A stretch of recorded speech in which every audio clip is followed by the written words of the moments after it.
It's Fifth Angel right here on your Classic Metal Show with their self-titled song, Fifth Angel. And, well, the Fifth Angel is back on mic. I'm back. Hi, friends. Are you having testicular difficulties over there today? I don't know if it was the ever-reliable Mac, which everybody says is so fucking great, which I think is shit. Or if it was the router, but whatever. It sounds clean now, doesn't it? Very clean. Yeah, so just like you should. I booted it all. All right, good. All right. Well, anyway, we were talking about potential interviews. You say we're going to get Chuck Negron, yes, maybe in a month. Mm-hmm. Which that just doesn't make any sense. But okay, we'll be glad to have him. Yeah. Look, it's Chuck Negron. If we could talk about his exploding cock, I'm in. Well, there was a couple of comments in the chat room. Demon asked, Negron never said if his bio, if his cock still works. That needs to be asked. I have asked him that, but I'll leave that for the interview. Okay. Then another one, is the chick that his dick broke in still around? Maybe she would be worth an interview. Somehow I don't think they're going to be giving out her information. Chuck, do you remember the chick your dick broke off in? Chuck, do you got a phone number? I need to call her. Right.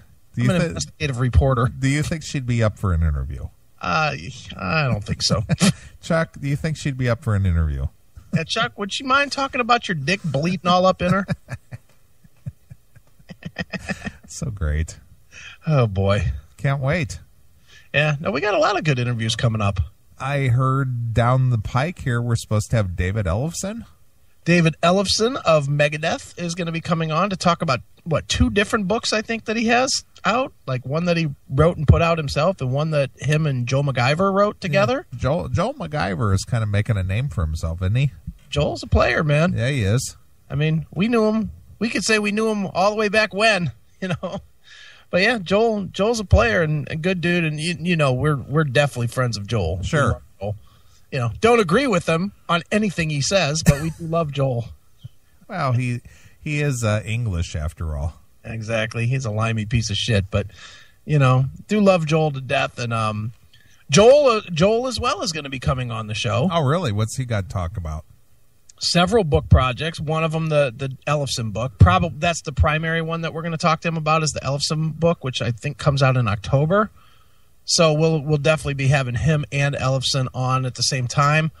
And he's got quite a few other books that are in the works. And we haven't talked to him since what I think is the best book that he's written to date, that Glenn Hughes book. Sure. That book fucking rules. Right.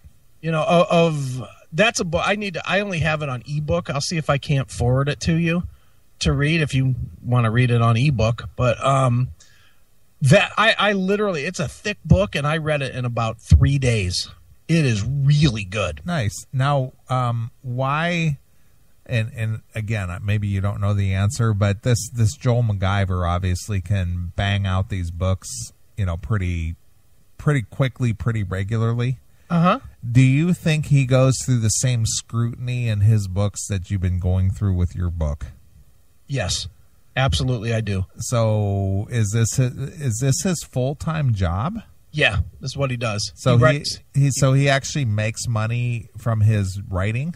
Mm-hmm. He writes books. He writes for several different publications, Metal Hammer and Bass Guitar Magazine and quite a few others. He's a full-time writer. Nice. But he has the ability to knock out 2 or 3 books a year, or maybe even 4 or 5. Yeah, at least 3. He puts out 2, 3 a year, easy. The thing about Joel, and I think probably what I think, yeah, he probably does go through the same scrutiny that I am, and admittedly, mine's a very different kind of book as well. Which his is his is being put out to a public that isn't really going to give a shit what is said. He can say whatever. Mine, they're trying to market a certain way, so there's that. Me writing a book about relationships and trying to market it to a relationship public is far different than writing a metal book about things that happen backstage at metal shows. Well, I agree with that. So because he's almost got a built-in audience. Exactly. As if the band has an audience, then he has an audience. So, but I think he probably goes through the same thing with an editor. But I also think that he's a pro, and this is my first real go round, to where he probably writes and fills in a lot of these blanks that I didn't. Right. With my book, because it's my first go round. So believe me, I wish I had the talent to just spit out a book in 3 months. That would be fucking great. Sure. Although, I have several more book projects on the way. One of them is yours. Right. And Billy and I are finally going to get to the one we've been talking about for 5 years. The Tales of an Almost Rock Star. Is that the name of the book? That's the working title. Tales of an Almost Rock Star. Nice. And I have this, dude, I just have this great thought. Tell me if you think this would be a great book or not. Billy, of course, was the guitar player in Warrant and in Quiet Riot. Mm-hmm. And he was a fill-in for both. So what I want to do is I want to write 10 to 16 chapters, somewhere in there. It needs to be an even number. And with each chapter, first chapter will be a high point, second chapter will be a low point. And and what I want to do is write the up and down dichotomy of what it's like to be A, in a big band, but B, to be a replacement player instead of the original guy. Sure. So as an example, write one chapter about him getting the gig in Warrant, which was obviously a big deal. Yeah, right. Well, they were obviously on the downside of their popularity at that point, but they still had a following. And they were still fairly big. It was at the very beginning of the downslope. Right. It wasn't like they were over and then Billy joined. Sure. They were still they were still pulling 5,000 people for shows or more. Right.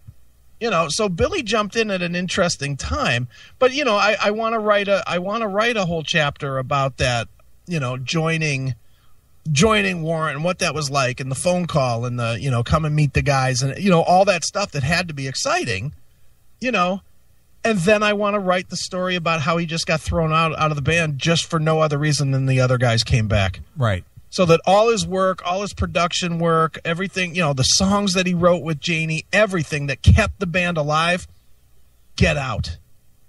And I think to read that back to back will be like, motherfuck, Well, another guy who can maybe even sympathize with that would be Jamie St. James as well. Oh, sure. He joined the band when they were without Janie, and he carried them through until Janie came back. Yeah. The difference, though, with Jamie is that Jamie was an established entity. Yeah, and he could go back and do his Black and Blue, which is what he's been doing ever since. I mean, Billy is known around the country as the former guitarist of Warrant. Right. That's what people know Billy for. And, I mean, I've shared some of the stories with you, some of the bad stories, and he has some funny bad stories, man. Showing up to play gigs and, having nothing but crates set up as a stage and, showing up at the brat stop to fucking play while they serve brats to people. Yeah, well, I went past that place on my way to and from the Kenosha gig. Yeah, I've heard that it's a big deal now. Like it's a built up deal now. Well, actually, I've been there a couple of times. Yeah. In fact, that photo we got of Don wearing the Classic Metal Show shirt, that was taken at the brat stop. Okay, so they've put it together since then. But Billy told me that literally it was a barn when he pulled up there. Yeah, and he's told me stories about gigs that were like big gigs, and they literally showed up and it was out in a field, and they had to pull cars up to point lights at the fucking stage. Yep. I mean, I've heard some stories, man, and he's got other stories about how he had to use it was mandatory for him to do meet and greets. Sure. But then he wouldn't even get a dime. They would collect like $5,000 to do a meet and greet or something, or they would charge fans for a meet and greet. Right.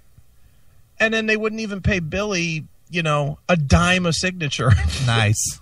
Billy would get nothing. Yeah. And he'd have to put in the same 2 hours as everybody else, and then Janie would walk away with like $4,500. Nice. whatever it was. Now, here's a story that, it doesn't matter that you tell it now because Janie is no longer with us. Yeah. But back in, I got to look at my laminates here. Okay. Here, hang on. I got to look at these laminates. I'll tell you for sure. All right. It was the Metal Edge tour. Okay. And it featured Dawkins, Rat, Warrant, who was this? LA Guns, and Kip Winger, I think. No. Wait a minute. Well, you can't read it? It was July 6th of 2003 or 2002. All right. Dawkins, Rat, Warrant, Firehouse, and LA Guns. Okay, cool. They played at a stadium in Canton. Okay. And Janie was in the band, and Sure. Billy was in the band. Mm-hmm. And they were supposed to go to Illinois. Yeah. They were supposed to play like 3 shows in Illinois. Mm-hmm. And then they were coming back to the Pittsburgh area, and they were playing down at the what they called the Chevrolet Pavilion at the time. This was down on the south side of the river in the Station Square area. I don't know if you're familiar with Pittsburgh at all, but Right. anyway, they got like a pavilion there about the size of Nautica. Okay. Okay, so they played the Canton show, which was a Saturday. Mm-hmm. And then they were going to drive to Illinois, and then they were supposed to play Monday, Tuesday, and Wednesday in Illinois, and then the show in Pittsburgh was Thursday. Right. Okay. So before they left Canton, the promoter, whoever it was in Illinois, they needed their guarantee. Okay. And the guy still didn't put up the money by the end of the night of Saturday to say, hey, we're going to get paid for these 3 shows that we're going to drive all the way over to Illinois for. Sure. So they waited till about 2:00 in the morning Okay.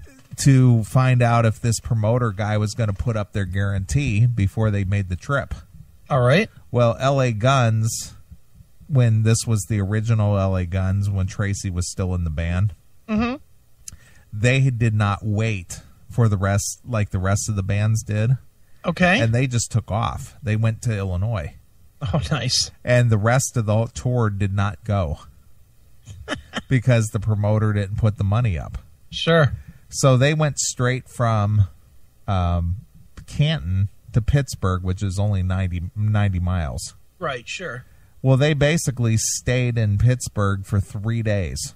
Right. I remember Just that. sitting Mm-hmm. and doing nothing.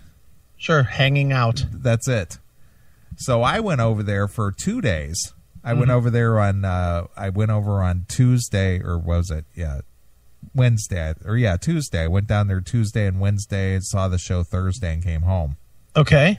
Well, during that time, Janie went on a bender. Shocking. And Thursday night rolled around and they couldn't get him to come out of his hotel room. Nice. So they were, coming around saying, I don't think Warren is going to play tonight Right. because we can't get Janie to come out of his hotel room. He's barricaded in there and won't come out. Sure. So Don basically went up to his room and was banging on the door and, come on, bro, let's go, and couldn't get him to come out. Sure. So we went down. I drove Don down to the venue, and Warrant basically didn't play. Right. So they didn't get to play their set, so everybody else had to play an extended set to make up for the time that Warrant would have played. Right. So the story that came out, and this was when Metal Sludge was still going pretty strong, and Billy, and this is why I'm asking about this since you're, talking about the Billy Morris thing. Yeah. He corroborated that the reason that Janie was late to the show or didn't make the show is that they ran into some ungodly traffic problem coming from Cleveland.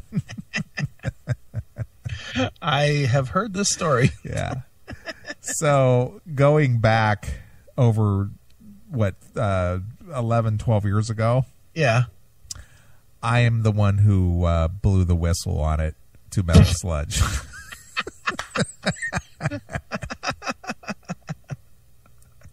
Too funny. Yep. Another band you probably, and that's probably right when they threw Janie out of the band. It's probably your fault. No, it wasn't. They went on after that because then they, the management posted something on their website that they promised they'll come back and make up for the show and blah, blah, blah, First Chicago, now Warrant. Right. So anyway, nice. The guys in Warrant were really pissed, and Billy was down there, and everybody was waiting around, waiting for Janie to show, and he never showed because they couldn't get him out of his hotel room. Dude, I heard some stories that Billy was always stage right, and Billy, and if you watch some of the videos on YouTube, you can see some of this. Billy told me this, and then when I watched some of this stuff on YouTube, I was like, holy fuck. They used to have like a curtain, like a sliding curtain that was part of their stage setup, and they would open the curtain, that type of a show. You remember that, right? Right. Well, the reason they did that was because they kept a microphone right there on the stage behind the curtain. Sure. Just behind the curtain. Right. So Billy would be rocking out, playing his solos, and then Billy would get to where like half of him was in front of the curtain, but his head was behind the curtain, so that Billy could sing Janie's parts when he was fucked up. Right. Pay no attention to that man behind the curtain. Right. But he'd still look like he was out there. It just looked like he roamed over by the curtain. Sure. Nice. And he used to sing from behind the curtain. So I wonder if he'll tell the Pittsburgh story. Nice. You think? I'll bet he will. You know what? He seems like at this point, because he's done. I mean, he did the tour with Tough, and he's going to do the thing in November with Tough, but he's not trying to be in the scene anymore. Sure. He just had his second kid, and he's happy. And believe me, I see him, I spent a lot of time with him at his house. He's very happy being domesticated Billy Morris. Right. And I think he's ready to write it, man. I mean, we've talked about it, and now he's finally like, yeah, let's move forward. So, I mean, the reason it hasn't happened today was he was always afraid of the repercussions and killing him in the industry. Yeah, of course. Well, who wouldn't be? But now, what's he going to lose? Nothing. Those bands are all dead or done, or maybe they're still touring, but let's face it, they don't care anymore. Yeah, I know. So I just thought, I was just wondering if he would talk about being on the Metal Edge tour. Well, you know what? He wants to come on the show to promote the thing that we're doing on August 26th anyway, so we could ask him. Sure. We'll have him on the week before, like 2 weeks from now. Right. Well, we'll just ask him. That just was always so funny that, I was there for 2 days. I saw it in person. I watched it happen. And when, Janie didn't make the show, it was because he was stuck in traffic. Sure. It's like, okay. You and I have both seen Janie in really ugly states of, being. Sure. I miss that dude, man. I mean, I really do miss that dude. He was the nicest guy, man. Yeah, she was real friendly. Was the nicest guy to us anyway, to me. And just a waste of talent to give that up to the fucking coke. Yep. Oof. Couple of weeks ago, they have this thing in this area called the JC's Fest. Okay. And it's a big deal for the bumpkins around here. They fence off a big portion of a parking lot, and they bring in a couple of flatbed trailers side by side, and they make a makeshift stage out of it. And right. They, assemble a lighting rig over it and a sound system and everything. And they've had LA Guns out here and Janie Lane solo when he was not currently in Warrant. And they've had Bullet Boys, and they've just had a lot of 80s guys who still touring around come out here and play. Sure. And Janie, when he was solo, he was coming out here to, do his thing. And his then girlfriend, manager, whatever she was, I think it ended up being his third wife. Right. Yeah, I think so. The girl he was currently married to when he passed away almost 2 years ago. Mm-hmm. She had come down there. This JC's Fest is more or less a beer garden. Sure. They sell a lot of beer there, and they have music, and that's about it. It's out in the middle of a parking lot. Right. So Janie was supposed to do a meet and greet type thing for people who were in his fan club and, all this right. after Sure. his performance. And so his manager chick came down, and she came around and basically told all the staff that was working the show that no matter how much Janie asked for it, do not give him any booze. Right. I remember this story. Do not give him any booze. And this was right at about the same time that he had gone to Illinois, and he was recording a couple of songs with Justin Murr.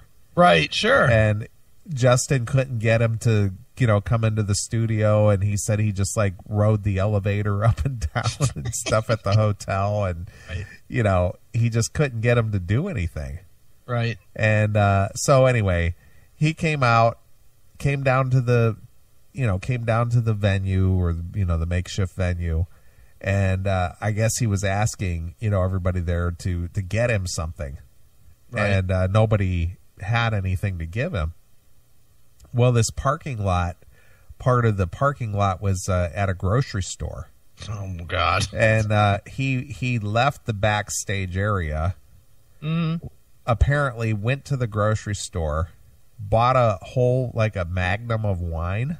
Okay. And punched the cork out with a ballpoint pen. Instead of pulling the cork out, he took a ballpoint pen and basically punched the cork in. Just punched it through. Yeah, punched it through and down the whole magnum. Surprised he didn't just smash the tip off the bottle.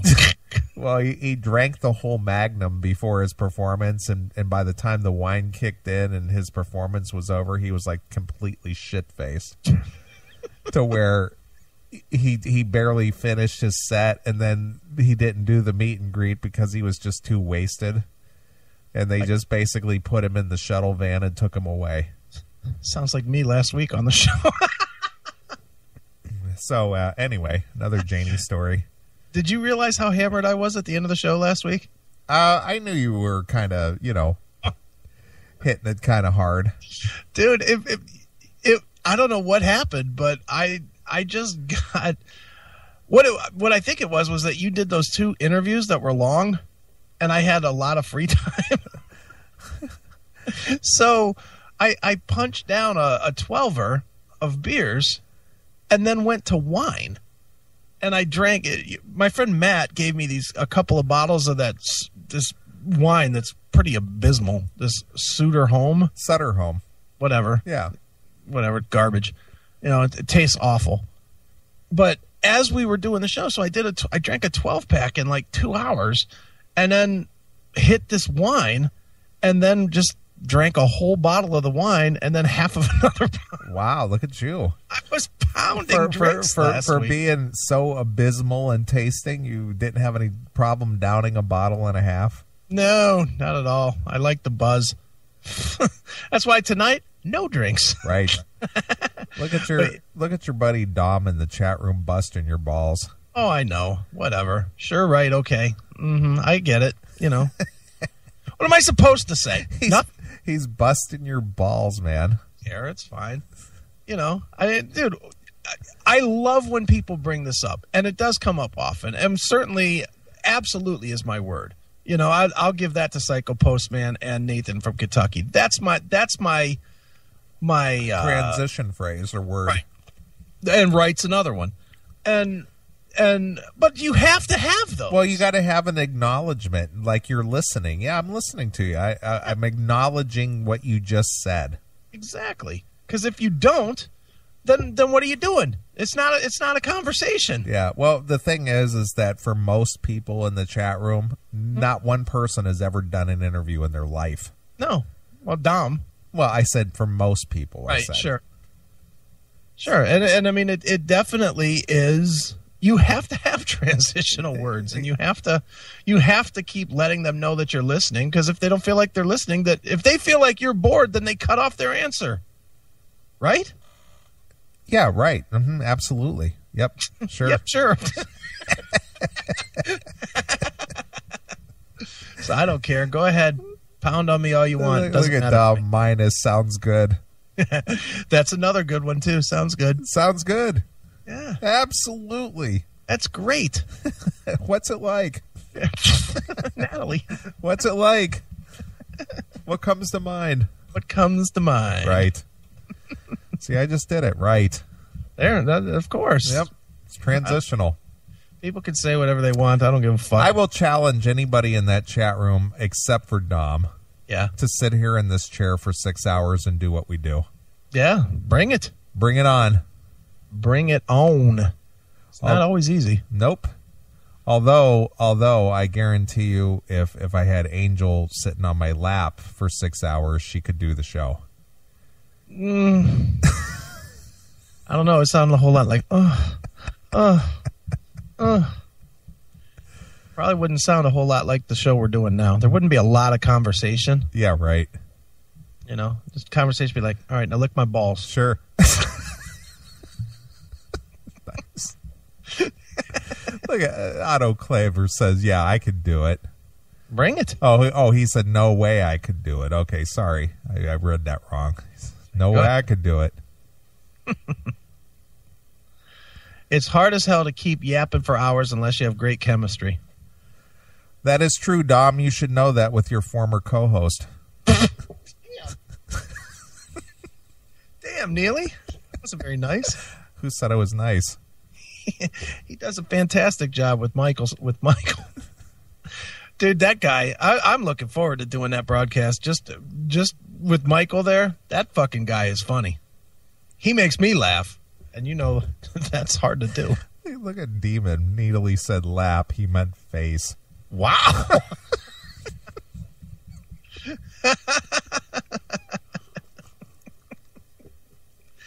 Hilarious. Yep. Well, for Neely, it could be fun. Oof. What about me, Angel? I want to hit that pussy. I really, really do.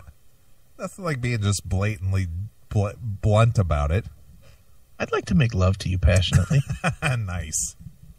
Why would I say I just want to fuck 12 years onto that pussy? Wow. You know? Well, we already know what you do out there. You just wreck them. Apparently so, man. I certainly don't have a good track record with... You know, as my friend John tells me often, I am the very worst that there is at dating. I'm so bad at it. Just wreck it. I really do. And I don't know why. You know, I try to be nice. Maybe that's the problem. Maybe I need to be more of a fucking cocksucking fuck. You know, just be a total fucking asshole. Is that what it takes? I'm assuming, dude. I mean, I see so many of my friends, they treat their chicks like shit and they stay fucking endlessly. They just stay, and here I am. I'm trying to be nice, and I can't get past the 1 month mark. Right. I need to stop being nice. Just suck my dick, bitch, and make me a sandwich. Maybe if I do a little more of that, then I can keep some. It just reminds me of what you were when you were talking to Pete Wells from Benedictum a few weeks back. Go make me a sandwich. Oh yeah, these pickles. You know, these pickles aren't quite fresh. Get me a better one. Yeah. Look at these guys killing me. Maybe Chris will invite you to an Indians game and then fuck you over.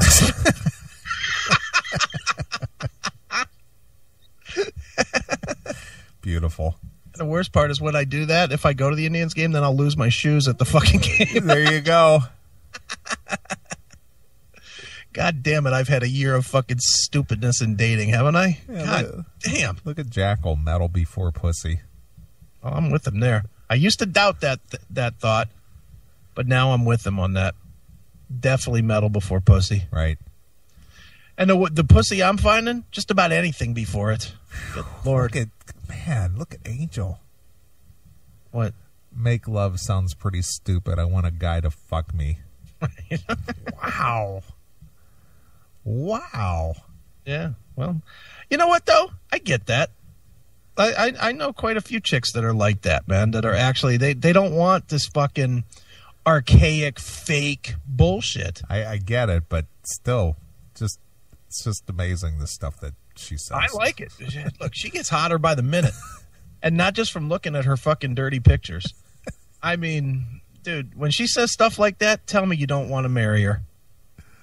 I want to marry her. The more I see from Angel, without even ever going out with her once, I'm ready to buy her a ring. I would. Perfect.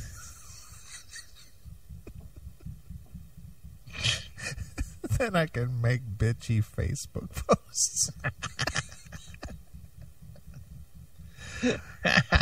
Post-op tranny pussy for Chris. Jesus. Wow. Am I really in line for some post-op tranny pussy? Chris equals worst date ever. Apparently true. Worst date ever. Worst date ever. Because all I do is fucking treat them nice and spend money on them. Right. You know, that's the worst part, dude. And it's probably one of my weakest points is I never let these bitches pay. Right. Even when it's like first date action, I won't even split a fucking check. I just pick it up. I need to stop it.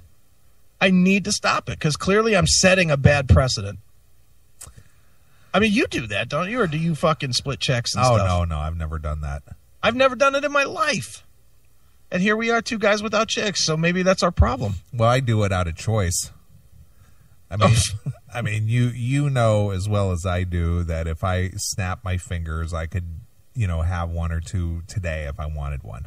Right, sure. But it's just at that point where it's just like, you know what? I don't want to deal with that. Right. I know, man. And see, I want to deal with it, but I don't want to deal with all of it. That's really what it comes down to. I would love to get into something right now, and I don't just mean like tearing some pussy up. I mean to actually get into some kind of a relationship type of a thing.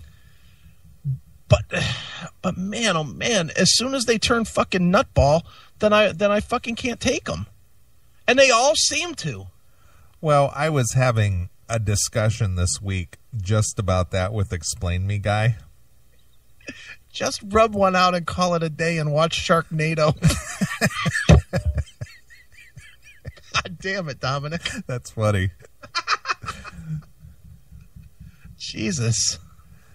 Go ahead. Well, I was having a discussion this week with Explain Me Guy. Okay. And we were discussing that, and I have, done a little introspective thought. Sure. And I more or less have decided that because of the Classic Metal Show and because of, say, trips to Wisconsin or trips to Columbus or coming to your place or doing CMS Nights Out or doing, the things that we do or the associations we have, that it would just get in the way of that and it would be a problem. Sure. And it's just like, you know what? I have to either come to a conclusion that what I do here with the CMS is going to have to be good enough, or I'm going to have to put up with the horse shit to justify that I do this if I have a relation. Yeah. And you're further along in this than me. I mean, I related a lot to my friends that are in bands. And I really think for me, I want to find the only way it could ever work is if I find a chick that gets it. I can't have one that does not get it again. I've done that and it clearly doesn't work. And I can't have one that fucking wants me to be some nice fucking guy. I mean, I will be nice, but not on this microphone. I won't be. I will not be fucking held back anymore by anybody. Right. I'd rather not. The girl with the gun thing. The minute I talked about it on the show, she went running for the hills. Right. Good. Saved me the problem because she could not. There's no way I could have made that work. And I learned that. And more and more, I think I have to find someone that will get this show. They don't have to be a listener necessarily, but they have to get it. They have to get that it's what I do and accept it, or it's just not going to be worth my time. Yeah, I agree. And to address Demon in the chat room, when I said snap my fingers, I didn't mean I could have them come running. It's just that I know that there are a couple in my life that would more than willing play that part, Right. but I don't want it. Yeah, I know one. And that's all I'm saying about that. It's not because I'm just so great that I could just snap my fingers and have chicks come running. That's not what I meant. It's just that I know of a couple that would gladly step into that role if I wanted them to. And I'm just like, no, not going to do it. Dude, we all have those chicks. You know, I have one in Michigan right now that just begs me to come up there and literally sends me texts like, just come up and fuck me, no strings attached. Right. It's never that. And it's like, you know what? I'm going to end up doing that. You know? And I know there'll be a string attached. Of course. There always is. You know? There always is. Yeah. But, you know, this is where I'm different than you. There's an offer, so I have to take it. Well, you know what? I think those things through. Plus, I'm not easily influenced by alcohol or being inebriated. Yeah, well, I'm definitely influenced by alcohol and pussy, so it's a 1-2 win for me at first, and then I just deal with the month of fucking shit on the back end of it, it seems like. Sure. Anyway, enough about these bitches. What else can we talk about? Don't get me wrong. I love the girls, but man, I'll tell you what, I just don't have it in me to deal with the nonsense that goes with it sometimes. Not anymore. See, even the one that I was talking about tonight, and I have a total weakness because I could totally see me still dating her. As fucked as it is. Well, I would say it would have to be in a controlled environment. Yeah, but you know me, I wouldn't. I would do it fucking totally haphazard, just wing it. This would lead to that, couple of drinks. This would lead to that, and then I would just fucking go right round in the circle again. You know, love, hate. Right. Oh, I suck at this. Did I ever tell you the story about the unintended engagement ring? No. No? No, I don't think so. Well, should I tell this story? Or people? Well, let me get a consensus from the chat room first. Are people tired of hearing these stories, or do they want to hear more? I'm gonna, since we're in a delay here, I'll give it 1 minute. Right. But there's a story of there's a story of an unintended engagement ring. Okay. Motley Moni says yes. Tell us. And then said no. What does that mean? You'll have to make your own sandwiches, but still better. So, you know, Angel, I would happily make my own sandwich. In fact, I'd make you one too. I would be your bitch after you were mine. I want to hear the steel piston story again. I love that story.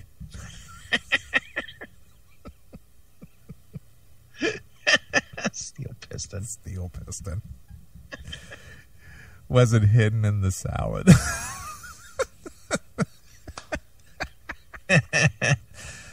Oh my God. Goddamn. Tell the story. Fuck 'em. Okay. Well, this long-term relationship I was in. Right. Same girl. Okay. We were going to take a little vacation to Las Vegas. Okay. It was just, we were going to get away and go to Las Vegas and go have some fun. Sure. So about a week before we went, we're sitting on the couch and we're just sitting there watching a movie or whatever. And so she gets all up next to me and has to put on the little girl voice, when they're asking for something. Mm-hmm. And she's like, I was just thinking, No. Oh, no. What do you say when we're in Las Vegas Oh, no. We just go get married. Oh. And I sat there, and my exact answer was this. I don't think so. Exactly like that. And then the face got the fucking hard frown. Yep. And what was said back? Well, I was just being funny. I didn't really mean that. Yes, you did. Yes, you did. So, of course, the coldness and distance started. Okay. You can tell that, there's something wrong, but of course they're not going to tell you, and then you really didn't think about it much, and now it's just like, you just set me up for disappointment. You did this to me. I didn't bring this up. You're the one who put me in a position to where I had. What was I supposed to actually say? I'll think about it. Yeah. Or, yeah, that's a good idea. Or, oh, I don't know. We'll talk about it later. But I'm very blunt and I'm very direct and to the point. I'm just like, I don't think so. Yeah. Well, and not only that, in that kind of a discussion, you really don't want to set the wrong precedent. Exactly. You don't want to even give an answer like, well, I'm thinking about it. Because that kind of says, well, maybe I want to. Yeah. But that was my answer. So a few months later, this was in September, by the way. Mm-hmm. A few months later in January, I'm at work. She's calling me on the phone, and she says to me, "Hey, I have a question." I go, "Okay." My mother's friend is parting with a bunch of her jewelry. Okay. And she has this solitary diamond ring that she's going to sell. And I thought, now this is how she set this up. I thought it might be a good idea if I bought it from her for an investment. Investment in what? Well, as an investment is what she said. Okay. And I said, okay. And she said, it's a carat marquee cut diamond. Yeah. I said, all right. And she only wants, I think it was like, she only wants like $400 for it or something. Okay. That's a hell of an investment, but go ahead. Do you think it's worth it? I said, I don't know. I'm not a jeweler. I said, take it to a jeweler, have it appraised, and see what they think it's worth. If it's worth $1,000 and you're only going to pay $400 for it, you've bought something of value. Sure. That was my answer. Okay. So, look at Nathan. Investment in a giant cock trap. So, of course, I'm thinking, all right, what's up with this? Sure. As an investment. Yeah. So she went ahead and bought the thing. Okay. Now she's got it. It's just a single thin gold band with a 1 carat marquee cut diamond. Mm-hmm. She bought it. Okay. Well, within a month, she's saying, it's really a shame to let this diamond just sit in a box. Oh, really? Yes. Dude, she just does not seem that way to me. I'm telling you the truth. You get that the outward perception is not that she was that kind of a back-ended skeeve. Well, because I wasn't giving in, or I wasn't going that direction. Was she always like this? Like with other shit too? No, or just no, with this? just with this. Okay. So then it was like, as a present, quote unquote, as a present, do you think you could buy me the setting to put it in? And I'm just like, oh, okay. She goes, let's just, just consider it an early birthday present. No. And I'm just like, okay, that's what you want? So we went to like Jared, I think, and looked at a couple of settings. And she picked out one that had these baguettes on the side and this and that and whatever. And so I agreed to buy the thing as a present Yeah, well, I'm sure that's what she told people, too. Well, wait a minute. I'm getting there. All right. So I bought the thing. I think it was like, I don't remember. It was $400 or $500 at the time. And then she went and had the diamond set in the setting. Mm-hmm. And, of course, now she had a diamond ring with a nice baguette setting and all this and that. And now she's wearing it. Right. Well, at the time, remember I used to have really long hair? Yeah, I remember that a little bit. So her cousin used to work at a salon, and that's where I used to go get my hair cut. Mm-hmm. And it was like around Memorial Day or something like that, or after the Memorial Day weekend. Mm-hmm. And I went into her cousin, and I'm sitting there in the chair, and she's cutting my hair, and she says, "Oh, by the way, congratulations." Oh, boy. And I said, "For what?" And she said, "Well, she showed us the ring that you gave her." And Okay. I said, "I don't know what she told you, but that was just a gift. Sure. That's just a gift." Mm-hmm. Oh, well, that's not what she led us to believe. Oh, wait a minute, though, dude. When she was playing this game, you never once said, "Look, to be clear, this is not an engagement." I did. I told her, I said, "Do not." And when we picked it up at the jewelry store after the diamond was set, and she put it on right away, yeah. I told her then and there, I said, "Do not misconstrue what this is."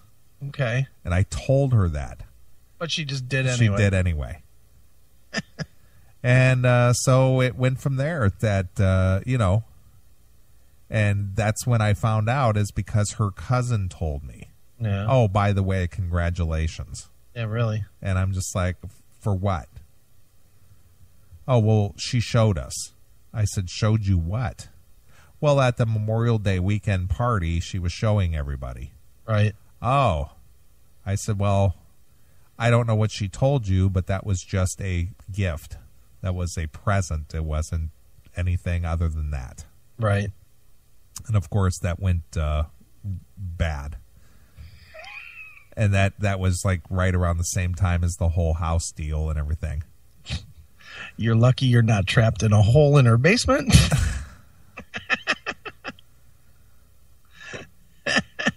So, needless to say, that was another end around on me. Good Lord, man. I'm going to get this whether you want to give it to me or not. So later on, she had a discussion with my sister. Okay. And my sister flat out asked her about it. Sure. And she basically told my sister he was never going to ask me, so I had to move this thing along. Whatever. That was her answer. Whatever. I had to move this thing along. Are you glad that you didn't marry her? Oh, absolutely. She's married now, right? Oh, yeah. Is she happy or? Hell no. She's been on the brink of divorce for the last 3 or 4 years. Jeez. So after you, she did what most chicks do, which is just found somebody that was willing to buy the ring and settled in. Basically, yeah. Okay. You know what? You want to hear the creepy thing? Go ahead. And I don't think this was intentional. I'm sure it was completely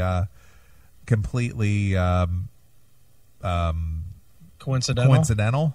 Yeah. Remember when we did that live show out at Clay Park? Or not Clay Park, but Nelson's Ledges? Yeah, huh? That was the Saturday that she got married. Oh, really? Nice. Which was August 18th, which is my parents' anniversary date. Okay. And which was also my anniversary date when I got married. Wow. And she also got married on August 18th. And ironically, that's allegedly my ex's new marriage date. Really? August 18th? August 18th. How about that? How about that? So creepily, her marriage date was exactly on my marriage and my parents' marriage date of August 18th. Jeez. Yep. Yeah. Well, that worked out well. No, it didn't work out well because that pretty much put the end to that. It was over. Yeah. Well, yeah. I mean, You're partly to blame on that one, though, dude. You should not have bought her the ring. I agree. But again, it was the difference between trying to keep peace and appease someone, but I won't ever go down that road again. Yeah. It's a lesson learned. Yeah, exactly. That was one of those that you just couldn't imagine that she was going to be that fucking desperate. Exactly. Because she seemed like she was cool with you guys this whole situation. I mean, I didn't know her that well. I mean, I knew her. Well, it was up to a point, but then it got to the point to where, you know, it's either make or break. Like all the others that you've been 2 years, and then it turns into this one got into the 5-year range.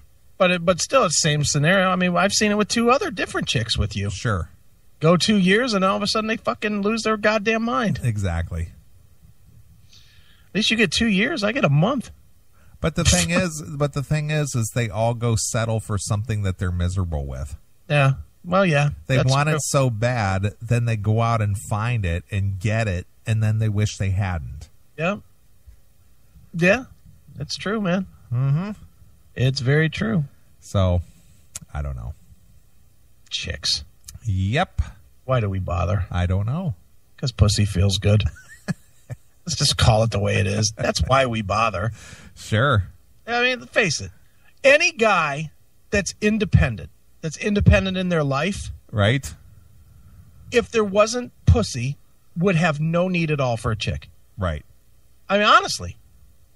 I mean, if you're needy and you need the relationship thing, you know, and I mean, you really, really need it, or else you just feel unfulfilled, then yeah, I get it. You go out, you find a chick, blah, blah, blah, blah, blah. But for any guy that's like independent in their life, there's only really one reason to have a chick. Right. And that's for the ass. And when things aren't going well between you two, then that even becomes more of a chore. Yeah. That's it. And then it just gets all fucky from there.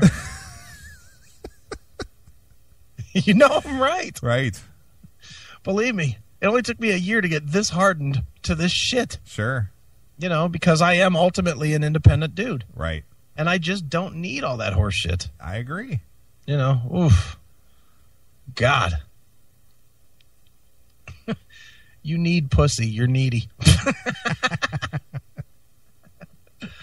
Again, I said it before. I lean closer and closer to hookers because you pay them to go away. Right. And you get the pussy, and that's all the more I need. Sure. I don't need them around day to day. I just need the ass. Right. And that's it. Anyway, are we going to talk about something else or play tunes? Well, let's play a tune or two. All right. But this has been interesting. Yeah, this is something. And I'm sharing more. I'm coming out of my shell. Oh, let me see this one. Don't say anything because don't say who this is. Yeah, I don't know if it's okay for you to see that, but you know, not that there's anything that. Wish I was. I won't even say what I wish I was, because that would be a giveaway. Yeah. Okay. Looks like I know where you got a road trip to go to. Jesus. Cute. Looks a lot like my ex-sister-in-law. Oh, yeah? Yeah. I mean, a lot. But I know it's not, but. Wow. In honor of that song, or that picture, can I request a song? Sure, please do. Metal Shop? Stripper girl? Or Big Boobs? That's true. I would go with Big Boobs. So that would be Steel Panther. Is that Steel Panther, not Metal Shop? Yeah, it is. But I mean, it's all the same now. They just use all the same song. Sure. Sure, we can do that. Play that one for the fine folks. So the assessment, Mr. Aiken? I'd hit it. Yeah. Oh, yeah. Oh, yeah. Oh, yeah. I'd hit it like the wind blowing through the night.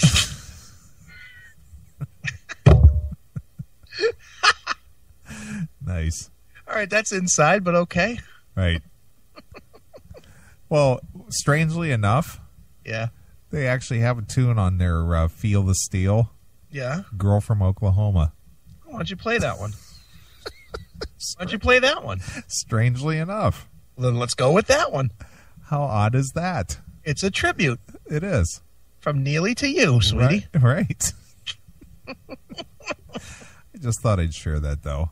It's very nice. I don't know what that has to do with this picture at all, because I'm not saying or not saying where this picture was taken. That would be you saying that. Right. All right. Well, here it is. It's Steel Panther. We'll be back. It's Girl from Oklahoma, exclusively here On your classic metal show.